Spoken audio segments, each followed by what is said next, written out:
এ বাবা এরা এরকম কেন করছে, চলো সেই গল্পটাই আমি তোমাদেরকে শেয়ার করি। হে হ্যালো এভরিওয়ান, আমি টুকুন আর আমার একটা নতুন ব্লগে সবাইকে ওয়েলকাম। আর আমি চলে গেছিলাম কোথায়, অগ্রদ্বীপ স্টেশন। আর এখান থেকেই শুরু গোপীনাথের মেলায় যাব। আর হ্যাঁ দেখো, টোটো করে তো চলে গেলাম কোথায়, দেখো গ্রামের পরিবেশ কার না ভালো লাগে, আমার তো ভীষণই ভালো লাগে, সবুজে সবুজে ভরা, ভীষণ ভালো লাগছিল।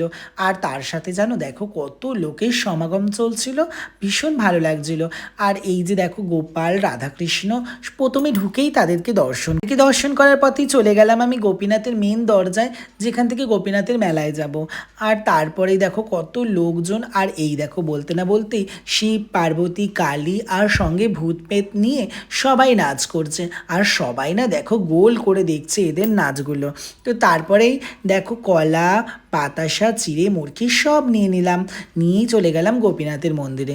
গোপীনাথের মন্দির তখন বন্ধ ছিল বলে একটু ভিডিও করলাম, আর এনাদেরকে এখানে আমি একটু খাবার পরিবেশন করছিলাম, কারণ ভীষণ ভালো লাগছিল, সবাই একসাথে বসে খাচ্ছিল। আর এই দেখো এই গোপালটার নাম কি জানো, বড় বাবু, একে ওরা সবাই বড় বাবু বলে।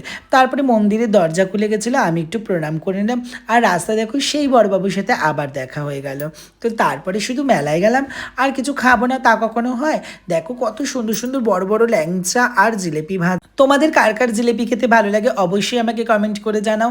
আর থ্যাংক ইউ সো মাচ আমার ভিডিওটা দেখার জন্য, থ্যাংক ইউ। সবাই পাশে থেকো, ভালোবাসা দিয়ে আমার চ্যানেলটাকে তো সবাই একটু আমার চ্যানেলটাকে সাবস্ক্রাইব করে নিও। টাটা বাই বাই, সবাই ভালো থেকো সুস্থ